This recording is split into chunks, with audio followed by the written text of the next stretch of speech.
Welcome to Sports Scope, the most influential sports talk show in the nation.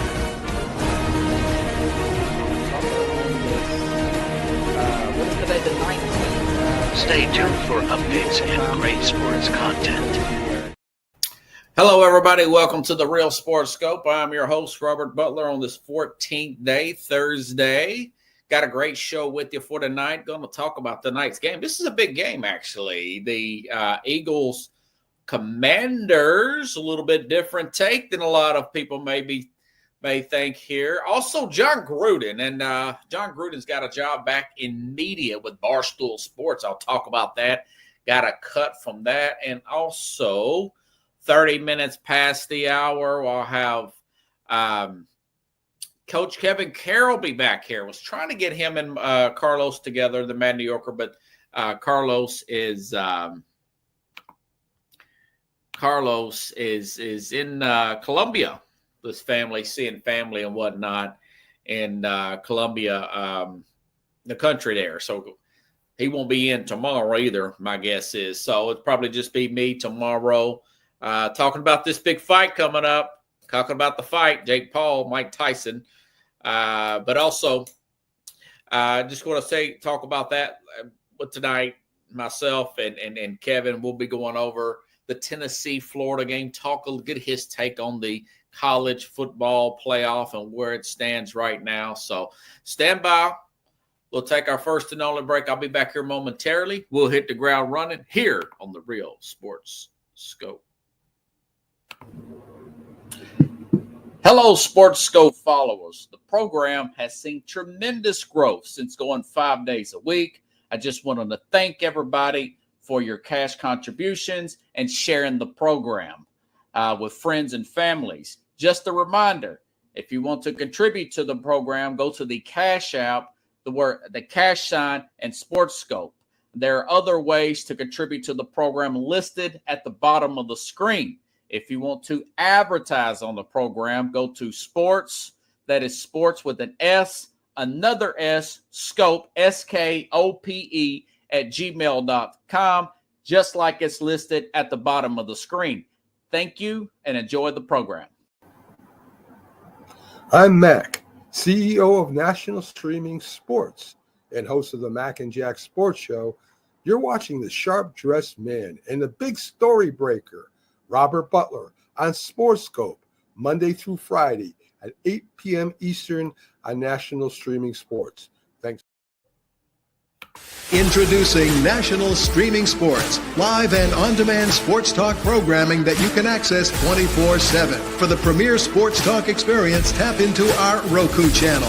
Start your mornings with Mac and Jack covering all the weekend sports action. Then pour a cup and enjoy all the sports you can drink on the Coffee and Sports podcast. At midday, talk sports from east to west on the Coast to Coast podcast. Followed at night by some hot girl talk with Prim and Proper Sports featuring Sonia Pearson. Talk boxing on the Gloved Fist. Yankee fans tune in for Start Spreading the News. And there's more on the College Sports Huddle and Sports Scope with Robert Butler. There are 20 podcasts in all and 70 weekly shows giving us a 3.4-star viewer rating. To find us on Roku TV, search for National Streaming Sports on the Roku search bar. Click on the logo and you're in. National Streaming Sports, live and on-demand sports talk for America. National Streaming Sports is brought to you in part by BetUs.com, designed for true fans. NFL odds, Week 1 and futures, college football odds, including Heisman Trophy favorites and playoff odds, NBA odds of division winners and playoffs, Major League Baseball playoff and World Series odds, the National Hockey League Conference playoffs and Stanley Cup odds, and boxing wagers. Betting opportunities include versus the spreads and outright winners, also during the game. Use our link on our website, nessp.info, the Bet Us Opportunities webpage, for a 125% bonus on your first 3 deposits. Must be 21 years old, and remember, bet responsibly. I'm Mac.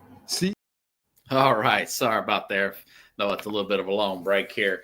Okay, let's talk about tonight's game. This is a big game. The winner, well, if Washington wins, obviously they would be in first place. And of course, Philadelphia is already in first place. I think this is a big game. Kind of bummed it's on a Thursday, be honest with you. This should be like a Sunday night game. I really think this Commander team's playing that well. Brian Robinson will be back. Brian Robinson will be back for the Commanders here. I think he's going to play well tonight. Robertson, 2-game absence, kind of got his rested legs here. And plus, it looks like they're going to have Brandon Coleman back at left tackle here, not unless something's changed in the last few minutes. This is, like I said, this is going to be very interesting. This guy did not play against the Steelers, the left tackle. Steelers only got to Jaden Daniels 3 times. Remember, that was a 1-point game. That came down to just inches. I mean, inches away from being called in the first down and possibly the Commanders going down for a game-winning field goal here. At the last 2 years, folks, this Philadelphia-Washington game over the last 2 years, or last 2 games, was a 1-score game, and one of these games actually went into overtime. So if you really add all that up, you got Philadelphia. They're about a 3.5-point favorite, 3.5, 4-point favorite, depending on which book you look at. I actually like the road team, actually. I do not think between Washington, Philadelphia, and the Commanders that play down in Washington, Philadelphia, and New York, those 3 teams in the NFC East, I don't think home field advantage has anything really effective-wise as far as travel. I mean, they're like a train ride away from each other. Those particularly 3 state. If you look at these games, sometimes the Giants play better in Philadelphia, or Washington wins in Philadelphia and Philadelphia wins in Washington, and vice versa. So I don't think that's going to mean a big deal there. I'm actually calling for the upset tonight. As good as the Eagles have been, I think the Commanders beat them tonight, 27-24. I like the Commanders to get that upset here, and another close game here. And we'll see how this thing plays out tonight. I think that will happen, and a lot of the national sports talk shows will be talking about the Commanders tomorrow. Now, again, Philly wins. They're supposed to win. They're favored to win. But just call it a gut feeling. The Commanders played these guys close last year. This is a much better Commander team with a rested Brian Robertson. He's going to come out and play really well. I think he really will. Not unless Philadelphia gets after it. And, of course, they got the ability to do so, okay? Like I said, they should win. They are favored to win, okay? Okay, interesting story out of the sports media world. Now, John Gruden has been talked about. John Gruden has been as an advisor with the Saints back when Dennis Allen was there. There's a connection there. There's a connection with Derek Carr, with John Gruden there. And, of course, we know he used to be the Raiders head coach there. But going back before that, remember Gruden was a great Monday Night Football analyst. He was once the highest paid employee for ESPN. People liked the show that he had on ESPN, the little football show. Gruden got a little bit over the top at the end of his stint with the Bucs and got fired. You could see he takes to every single quarterback here. Gruden does. And that's kind of like what his show is. That, man, I love this guy. I love that guy. And it's really because he feels like he can fix any quarterback. That was kind of the theme of his show too, going over game film and whatnot. But, as you know what happened, he went to the Raiders, signed that 10-year, $100 million deal. Then in year 3, during the middle of a who was it? Bruce. Oh God, what's this guy's name here? It was the Washington Commanders email investigation with Bruce Allen email that the Gruden is saw making comments about who was it here? Remember, so I skipped my notes. That's why I always have to stick with my notes here about Demarius Smith, about his lips, racist comments or whatever. But why were they? We still really haven't got that answer. Why were these made public? Was it to someone? How did the New York Times get a hold of these? And if I'm Gruden, own it, apologize, move on, joke, whatever. But Gruden, rightfully so, is suing the NFL. He's in the middle of a lawsuit right now. And I guess after all the backlash, he was forced to. Remember, they had a 3-1. He had a 3-2 record at that time, and that team there. So the emails get out. He makes the racist comment about Demarius Smith. He is a black guy, and he's also the representative for the players' side in the NFL player union, whatnot. He becomes too much. He's pretty much forced to resign. He resigns. We don't know how that was worked out with Mark Davis and whatnot. But going back to that team, really ticked him off. Should be ticked off. But going back to that team, they end up making the playoffs that year and having a really good run with Rich Bisaccia, the special teams coach that year. And so basically he's been out of the league for 3 years. He's shown up as an advisor with the Saints. And now John Gruden has a job with Barstool, the 61-year-old. And, he still looks the same to me. He just hasn't really changed at all. CBS said he previously wanted to return to coaching. He told CBS in September.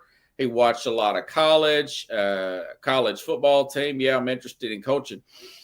I think he probably will get a job, and I hope that him being back on the media seat after signing this deal with Barstool, that somebody gives him a shot this year. I mean, you've got the Jacksonville job's probably going to come open this year, okay?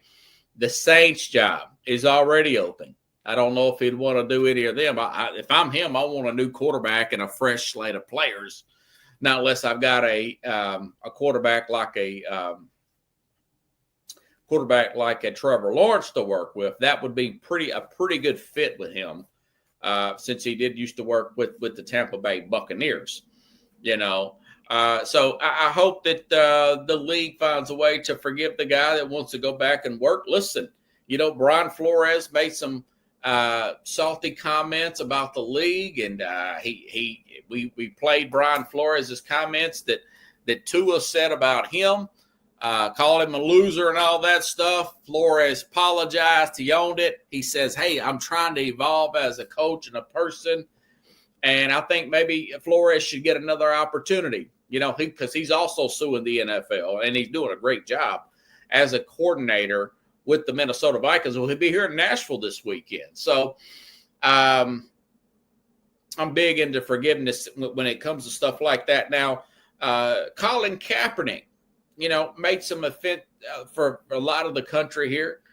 I thought personally that Kaepernick was grandstanding with his kneeling for the national anthem back in 16, 17.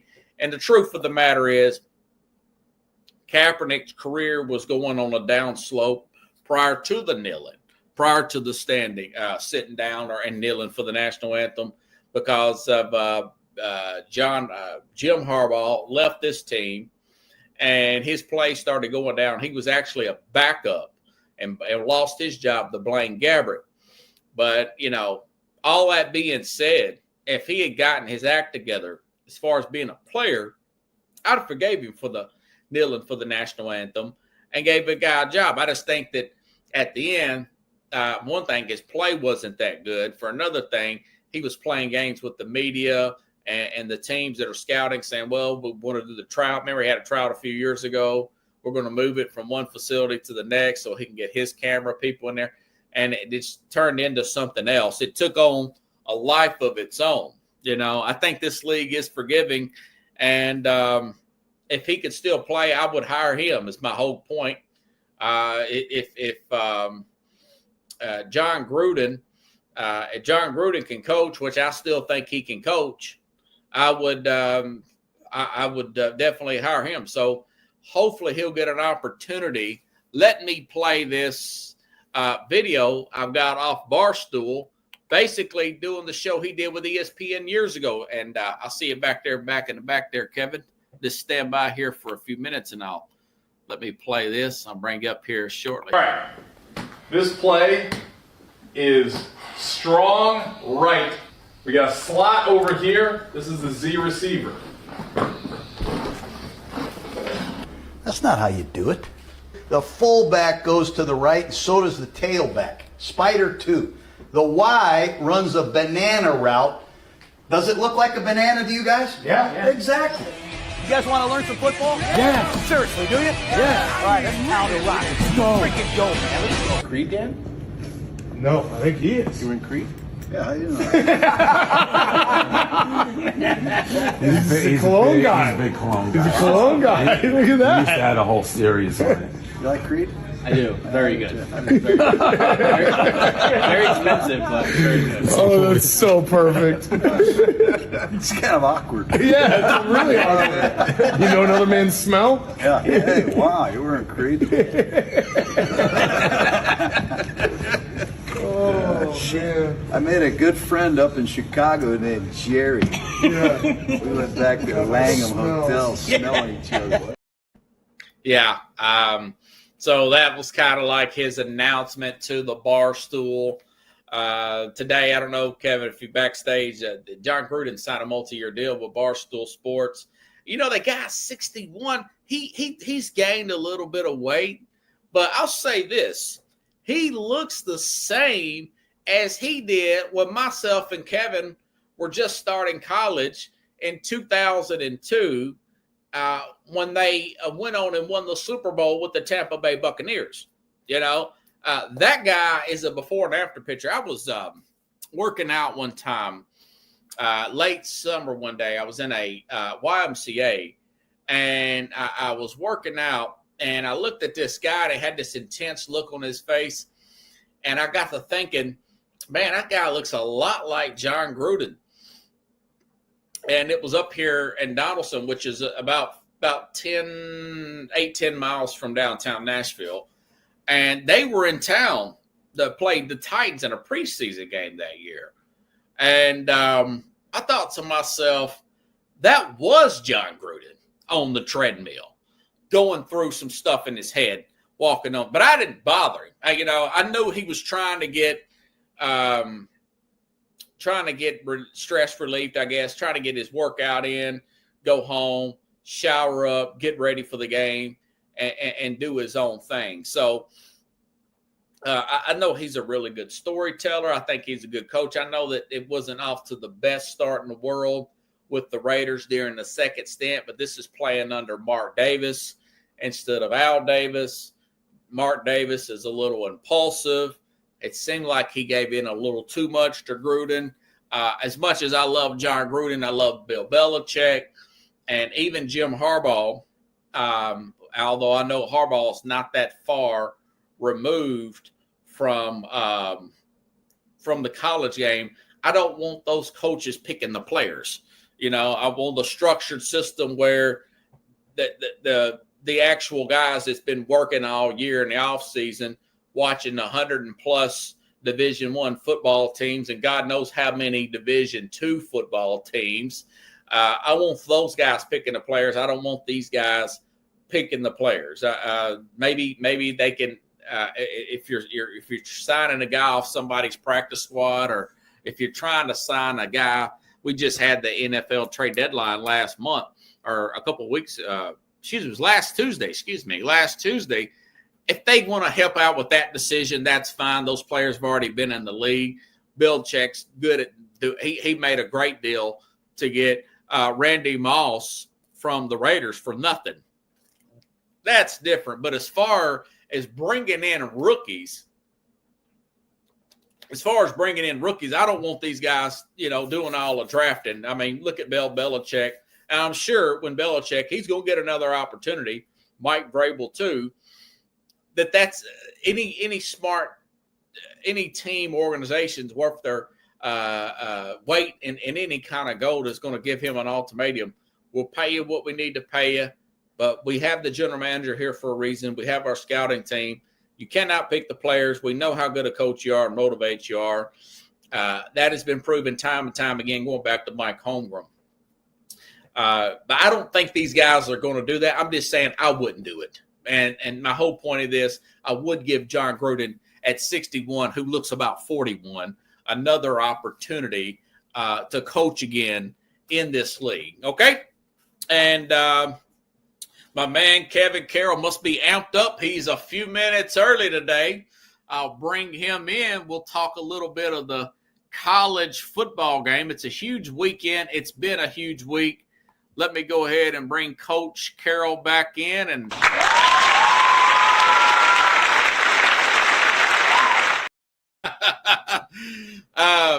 good to see you again. Carlos was wanting to come, but he's doing a family thing that he's got to go to Columbia, the country.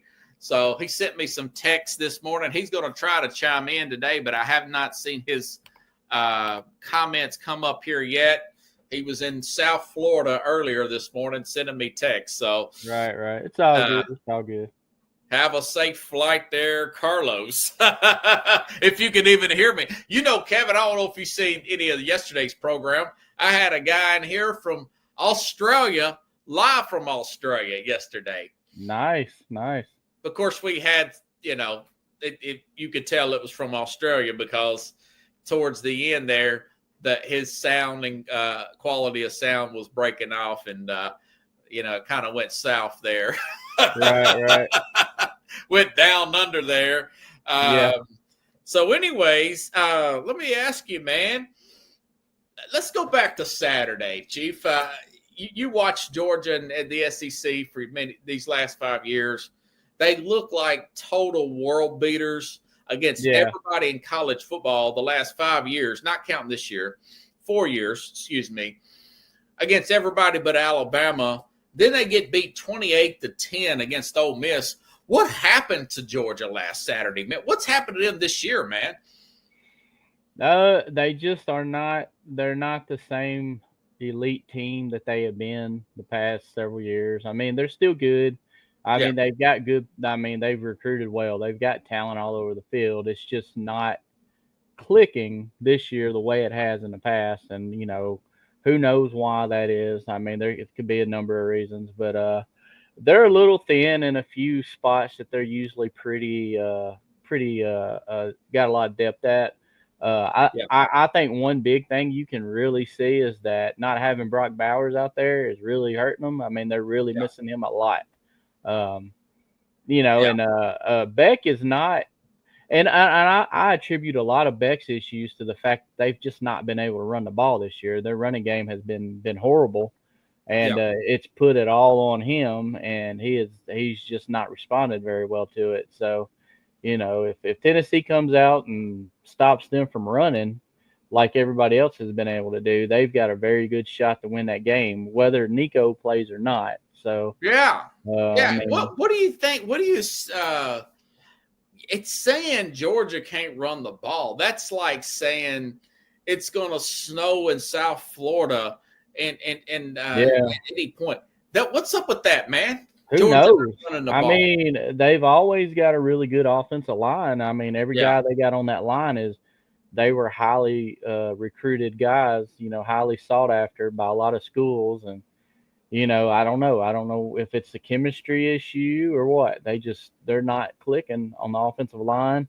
And it's travels to the other side of the ball as well. They haven't been very good at stopping the run either, which is two things that they've been really good at the last several years. So, I don't know what the issue is or what's going on with it or what, but I mean, I'm surprised. The only thing I can think of is the fact that in Athens that it's almost a 10-point spread. I don't get that at all. Unless they're thinking Nico's not playing for sure and they don't have any confidence in Gaston Moore, which I understand because they ain't had a lot of opportunities to see Gaston Moore, so they don't really know what he can do. So, I mean, but, it's something we'll have to wait and see Saturday whether Nico's in there or not. So, what do you think Beck is turning the ball over so much? Is it because they're one-dimensional this much? I don't remember him. Man, he is a turnover machine, man. Part of it's being one-dimensional and the fact that since teams aren't worried about their run as much, they're just pinning their ears back and going after him. Yeah. And he's rushing. He's having to make quicker decisions than he's needing to. He's throwing the ball before the routes develop. I mean, just different things like that. And, it's a lot on him. It's hard to really be mad at him because it seems like they're putting a lot on his shoulders. But I mean, they're expecting him to come through. He's the quarterback. He's the big money guy. He's supposed to be able to do it, and he's just not doing it this year. The way they're still what, 7-1, 8-1. I mean, so you can't. No, they got 2 losses. They lost 2 now. Yeah. So I mean, which is uncharacteristic of Georgia the last several years. So I mean. I don't like. I think they're just putting too much on him. He may not be the quarterback that everybody thought he was. You think he's still a first-round pick? I think he's dropped big time because of this.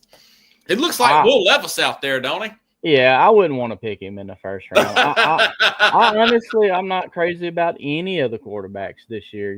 As a Titans fan, I'm at a loss of words of what they need to do right now. Honestly, I'm like. I don't even know. I don't know where to start. I mean, it's just horrible. So, I mean. Yeah, that's true. That's true. What is your take on Lane Kiffin?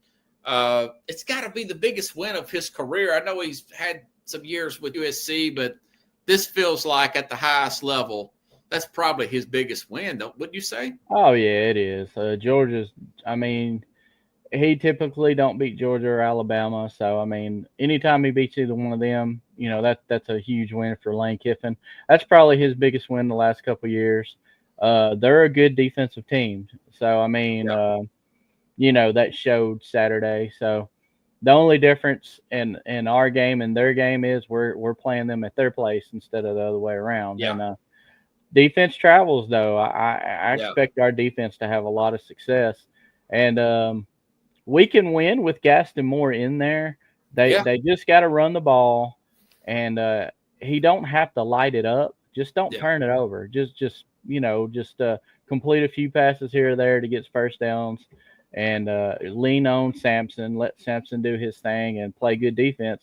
That's a recipe for success right there. Just don't fumble it. Don't throw interceptions. What do you think is up with all these that guy fumbles every week, don't he? Dylan Sampson. He does. This past week, I don't really hold that too much against him because if you saw that play, the guy put his helmet right on the ball. And I mean, Sampson actually had that ball really tight. You could tell he saw the hit coming. He braced for it. But it's just sometimes you just got to put your hats off to the defensive guy for put his hat on the ball like he's coached to do, and that causes fumbles.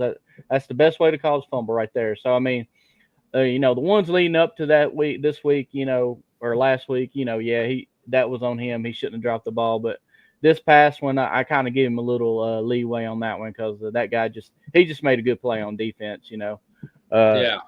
Not impossible to hold on to the ball, but very difficult under those circumstances. So, you think Tennessee just simply plays too fast at times and they just, you think Heupel would tell them, hey man, just slow down just a little bit. Like what John Wooden used to say in basketball, play fast, but don't get in a hurry. You guys are causing those fumbles. You're giving the opposition too much opportunity, man. Right. I actually think the offense, including Nico, is actually where they need to be right now. If Nico don't go down Saturday, they probably score 40, 50 points. And they probably could have scored more with Gaston Moore in there, but I think, once Nico was out, I think Heupel just kind of went into a quality control mode and was like, our starter's not in here. Let's just, get out of here with a W. That's the most important thing. So, yeah, I believe that's what happened. I think our offense is actually there. If they're not all the way there, they're pretty close. I really hope Nico plays this week because Is there any other injuries of your concern other than the Nico potential concussion or whatever? The only one I can think of that comes to mind is Bishop, the backup running back, because we need the depth at running back. Okay. You saw Sampson get hurt this past week. I think that I don't have a problem with them running it as much as they do. Okay. It's just if they're going to run it that much, they need to rotate more because I think they put a little too much on Sampson this past week, which I think kind of contributed to him getting a little dinged up at that one point. But, I mean, he come back and he was fine. Like I said, I think it was just a little bit of overload too fast, and that kind of caught up with him.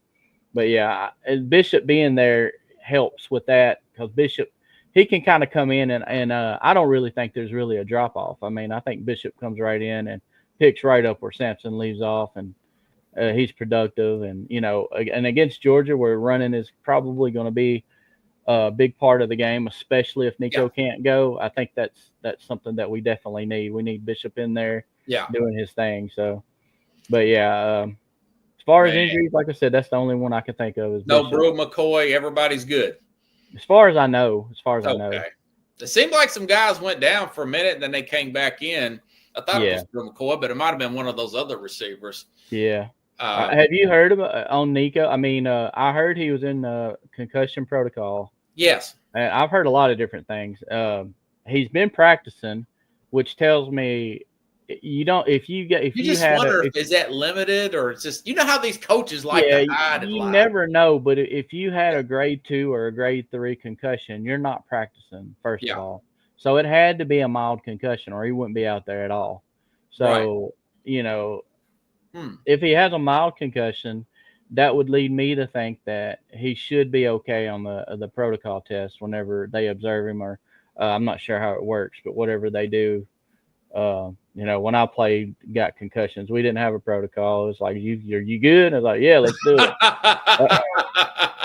So, Yeah. But, let me ask you this now. Well, to go back to your question about the Ahirity thing, the guy, I remember the Bear that used to be on ESPN. He's the one I heard say that he don't think he's going. I have heard that. Yes, but he said he can't even like commit fully to it. He's just like, that's just what I'm hearing, blah blah blah.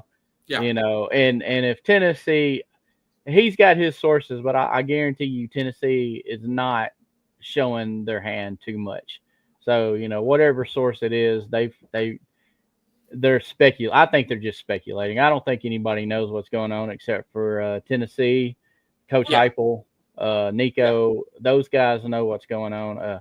I've heard several things. Nico says he feels fine. He's ready to go. So, I mean, we'll see. I mean, maybe they're wanting. Maybe if he can't go, they want to make sure Georgia's preparing for both situations. Basically. That's what I feel like. I hope that's not the case now. Barstool reported last week, Saturday, when this happened, that it was just a rib injury. That's what I heard at first. Yeah, I mean, that's just what this is crazy, man. I mean, nobody really knows. Yeah. Nobody really knows. They can play those games in college, they can't do it in the NFL. Yeah, and I mean, you knew he was going to put him as questionable on the injury report. I mean, just to make people, even if he was 100% ready to go, they're going to do that just to make people think about it. I mean, so you never know what Coach Heupel, he seems upbeat and happy when he's, looking at his body language and stuff. He looks like he's confident that Nico's going to go. So he's got a good poker face if he's not. Yeah, I know. It's like, says I feel good about it, and blah, if it's blah, blah. If it's just a mild concussion, yeah, I think he should be able to go. If he's been practicing, I don't see how he's not playing Saturday. But I mean, you never know. It's not up to me, so we'll have to see. I mean, And The even if it Gaston was up Moore- to me, I don't want the guy to get hurt. I mean, if course it's not. something that's going to hurt the guy, then sure, he don't need to play. I mean, I'd love it if he's good and good to go, but I don't want him to go out there if he's not ready to go and he ends up injuring himself even worse. I don't want him to turn into a Tua case. So, I mean. Well, he's a great big old guy, you know. Yeah, he is. Big difference.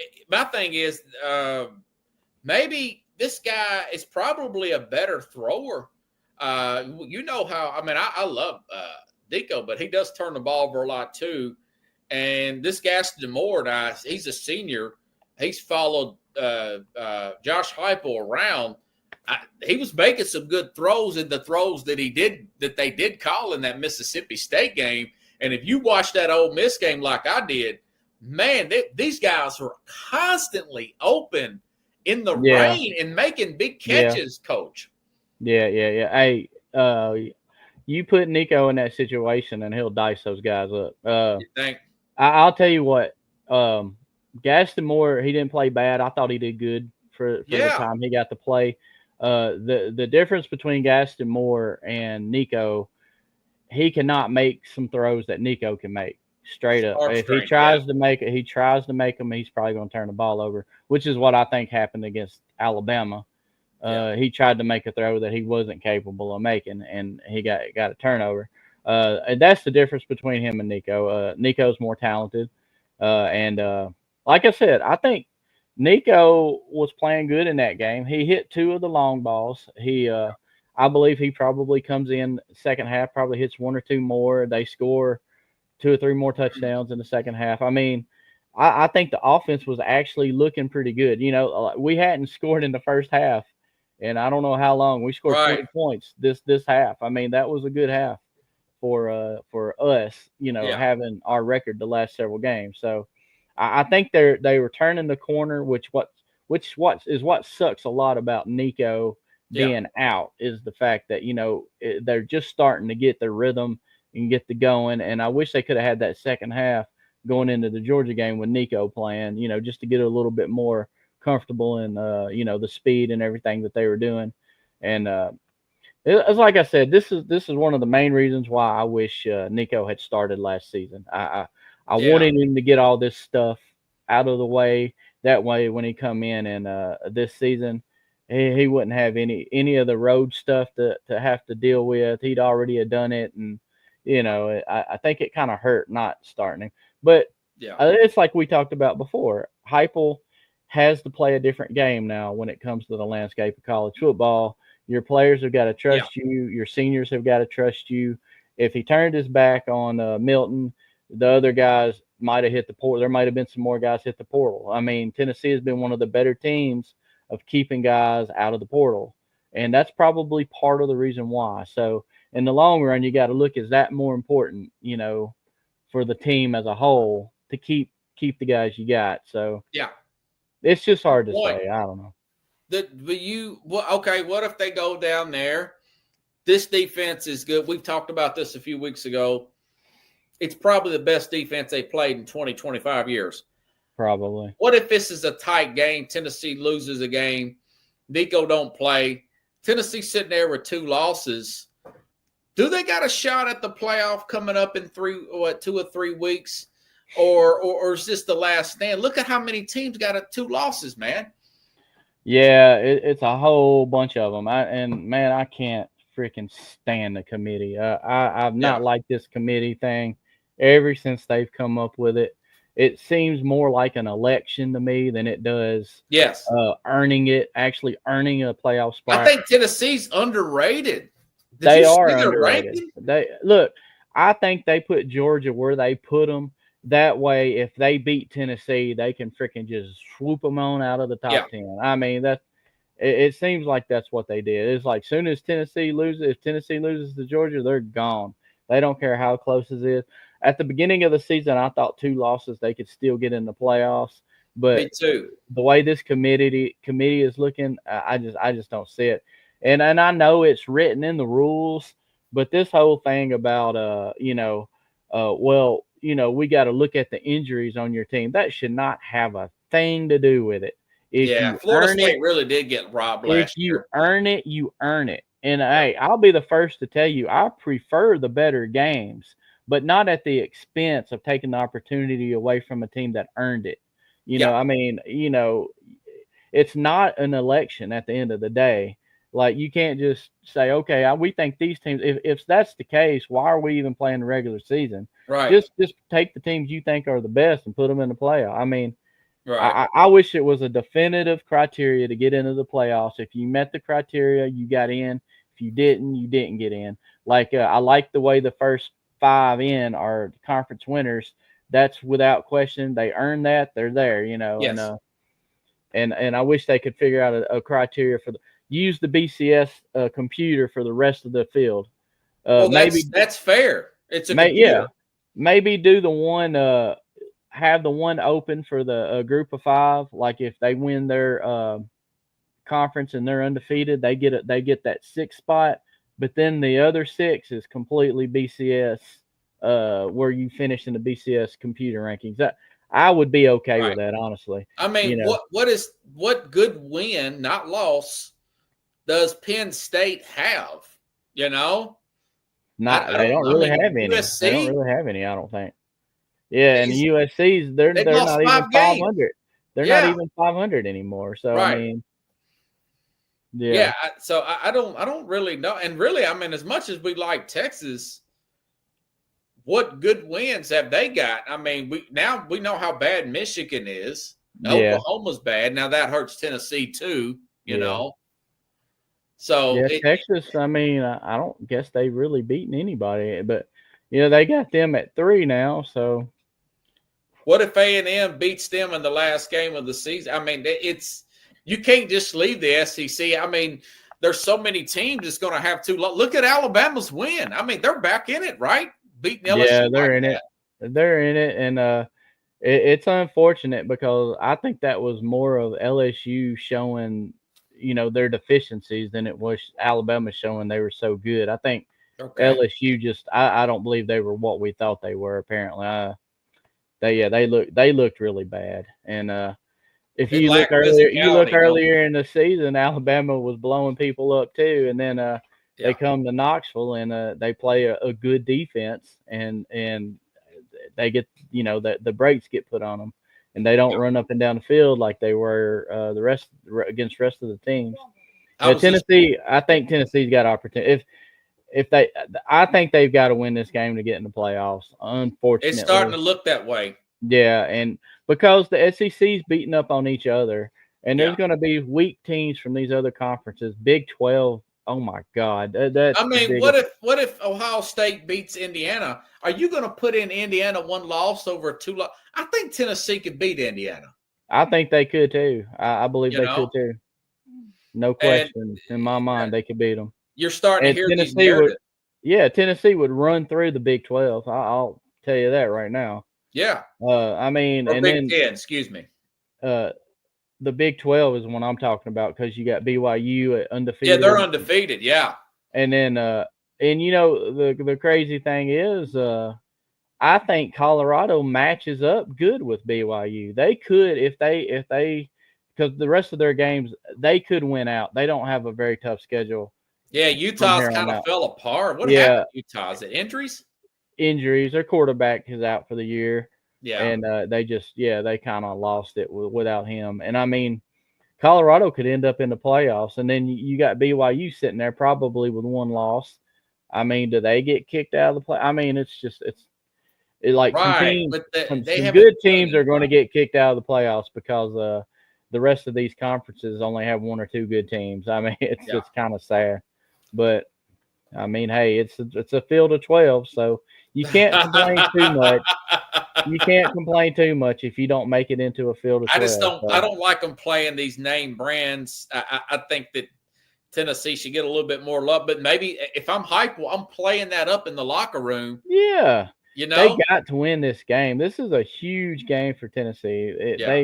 They have got to win. And Georgia, if they win, they're more than likely getting into the playoffs with 2 losses. Because of their schedule. I'm okay with because they played the toughest schedule in the country. So I mean, you gotta give that to them. It's fair. Even with us, if we finish with 2 losses and they get in over us, it's fair because, like I said, they had the toughest schedule. And they in the beat country. Tennessee. How do you see this game playing out with Tennessee, Georgia, man? It's just too many unanswered questions, man. Yeah. I want to know if Nico's playing, first of all. So I'll have to give you two scenarios. With Gaston Moore, like I said, he does not have to light it up. Just get some first downs here and there, make some good throws. Our defense needs to create turnovers. That's what Georgia has done. They have turned the ball over, so we need that to happen. A special teams play. Boo Carter looked like he's ready to take one back to the house at some point. That's the other guy. Yeah, I like him, man. Yeah, he's a fiery freshman, really, really good player. If we could get him to take one to the house, we could get maybe one pick six, one or the other, either a return or a pick six. Get some more turnovers, get some more points, whether they're field goals or we get in on a touchdown. We can win with Gaston Moore. With Nico, we could either go from losing the game to winning by 2 to 3 scores. I mean, that's the difference. I think Nico will be able to hit on some long balls against Georgia. I don't know if Gaston Moore would. I do believe Gaston could hit some downfield shots, maybe not over the top, but, across the middle, stuff like that. That's more his range. And you can win the game doing that, as long as you play clean and don't make mistakes and have success running the ball, which we have been able to do. So just don't be sitting in the pocket, either Nico or Gaston Moore. You get back there, you either get rid of the ball, you run, or you throw it away. Don't get sacked over and over again, because those guys, they come in, they hit hard. Georgia's got some fast guys on the defensive line, big, fast dudes. You don't want to get hit by them. Do you see them being amped up and playing like they did in Texas game because they got humiliated last week? They're going to be ready, man. It's gonna have one or two effects. Either they're gonna come out just crazy, ready to go, or they're hinging on giving up on the season. I mean, which one it is, I don't know. When you're talking about 18, 22-year-old kids, it's hard to say, what their mentality is. I believe Tennessee is going to come in wanting to win. They want to get that moniker of this road stuff off their back. Yeah. And you know what? If we want to win a national championship, we need to win a game like this.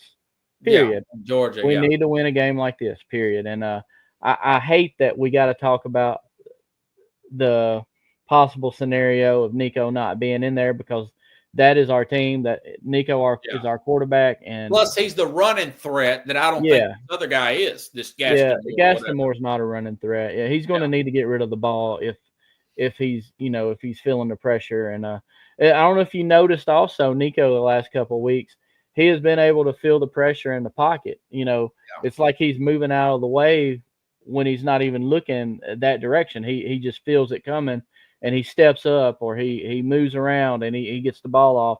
He's gotten a lot better at that the last couple of weeks as well, which is why I think he's coming into his own. I think. Do you think he's going to play in this game? I got a feeling you're leaning towards you're thinking he's actually going to play Saturday.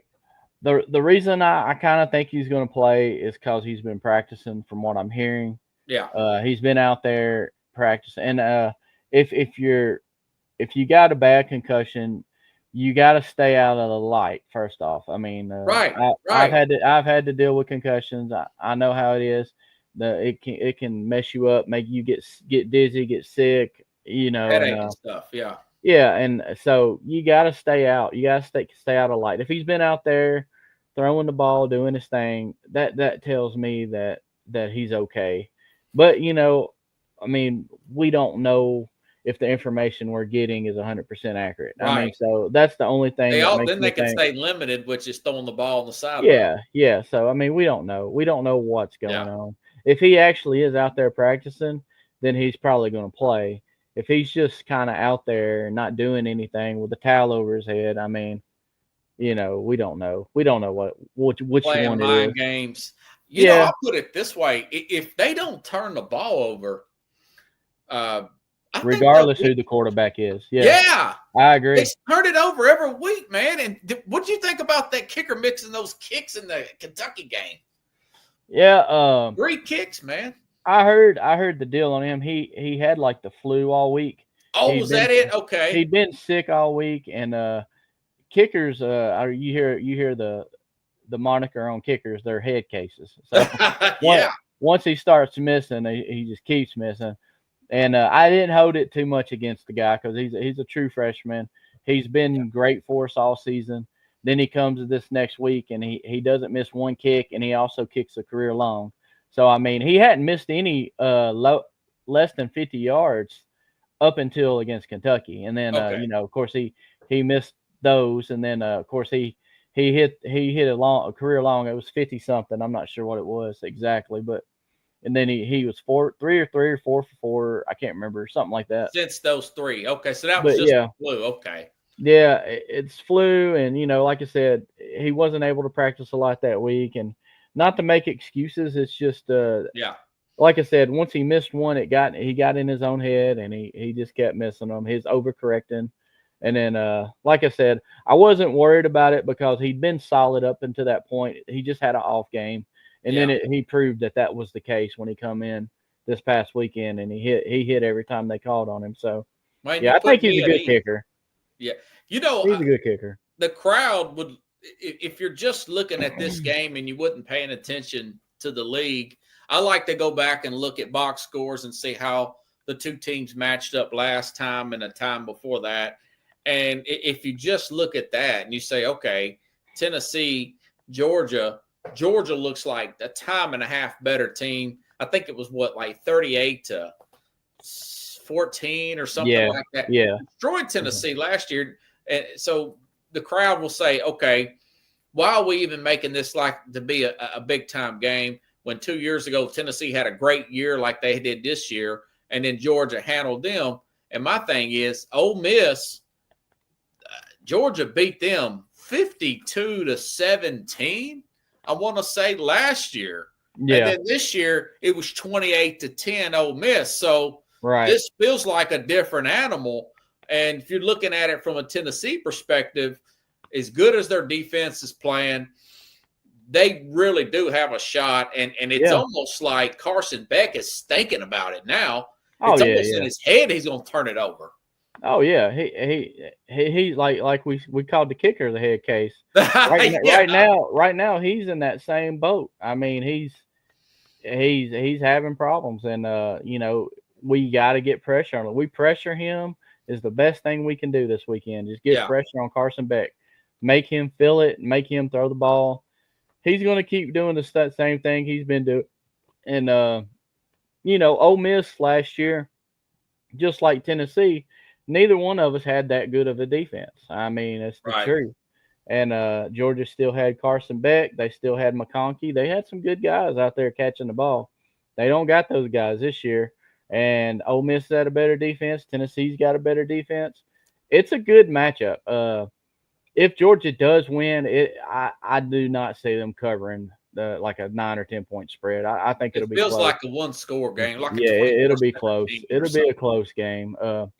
And that's one reason why I was surprised about the spread. I don't know what their deal is. But every year I'm surprised about the spread and Georgia covers. I mean. But this year does feel different. I just read. You remember talking about it? Defense is you win championships with defense. Yeah. And Tennessee's got a defense that can do it, and they got an offense that has started to turn the corner. So, I mean, at any point they're going to blow up and they're going to be ready to go. And hopefully it'll be this weekend.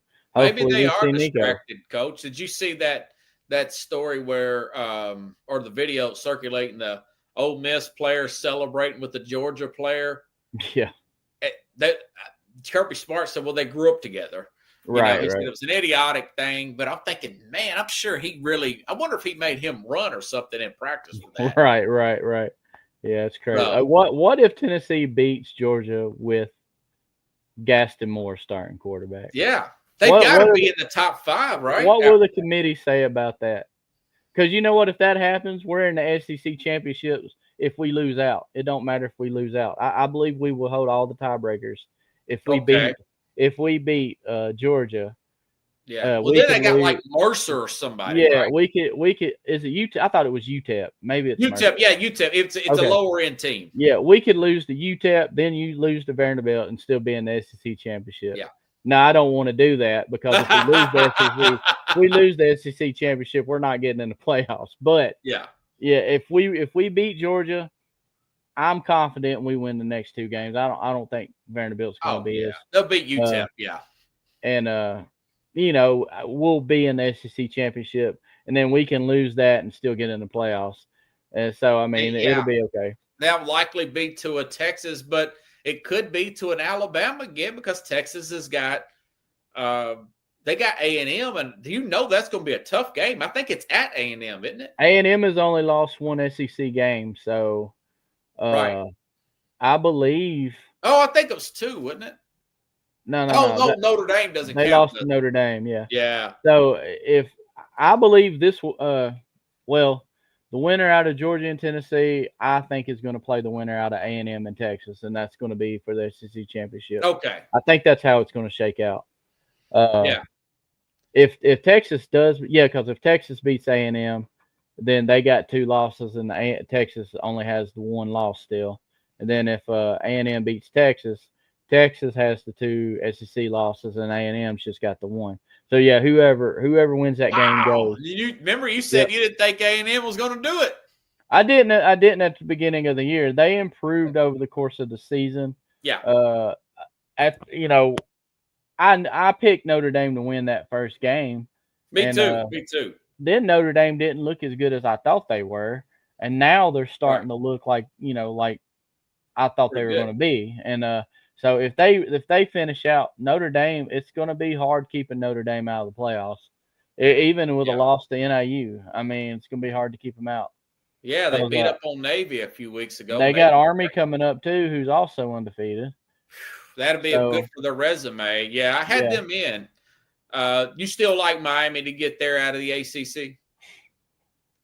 I think Clemson can beat them, honestly. Really? Yeah, and I think if that would be a comeback story, wouldn't it? But let's see. Yeah, if Clemson gets in with 3 losses, Clemson could get in the playoffs with 3 losses, actually. And you think they're going to actually make it to the ACC championship game? I don't know if they will or not, because Pittsburgh is still only lost. I'm still leaning Miami. SMU is still only lost 1. I keep forgetting that they're in that conference. Yeah, and I could see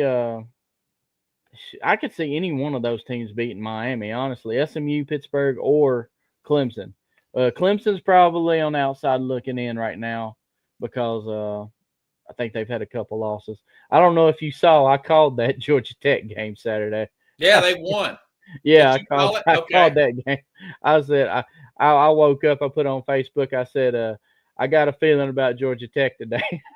Did you bet it? I didn't bet. I don't bet on. I never bet on any sports at all. That's good.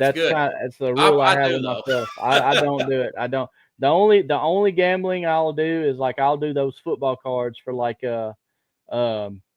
Super Bowl and stuff where you buy a square. I'll do that. I know you like fantasy. I'll also do the FanDuel or DraftKings where you pick a team and you got a cap.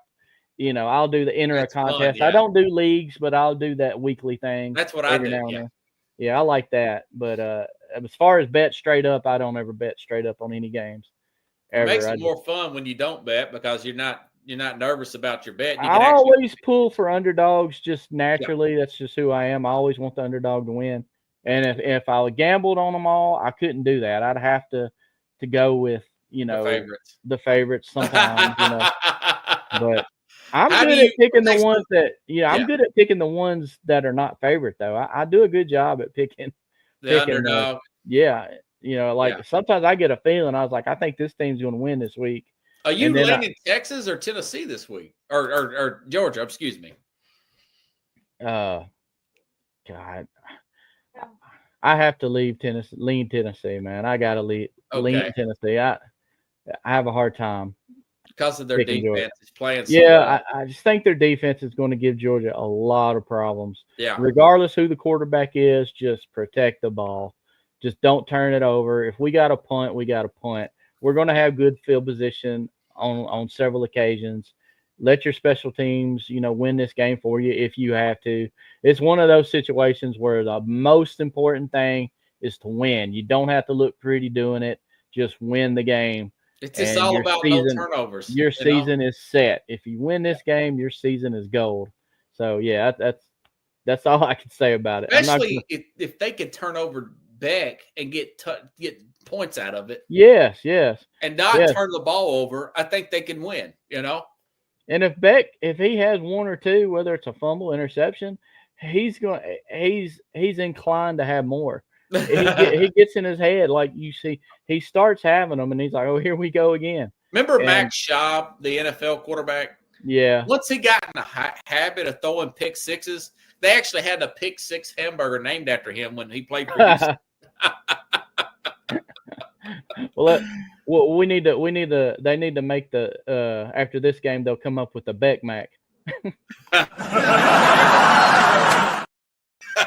Hey, the studio audience loved it. There you go. Kevin Carroll, everybody. I tell you what, if Tennessee wins, man, I have to bring you back on the program next week, buddy. It'd be nice. That'd be and great. If they lose, forget about it. Yeah, hey. It is what it is. We could talk maybe the playoff or something with somebody else if they lose.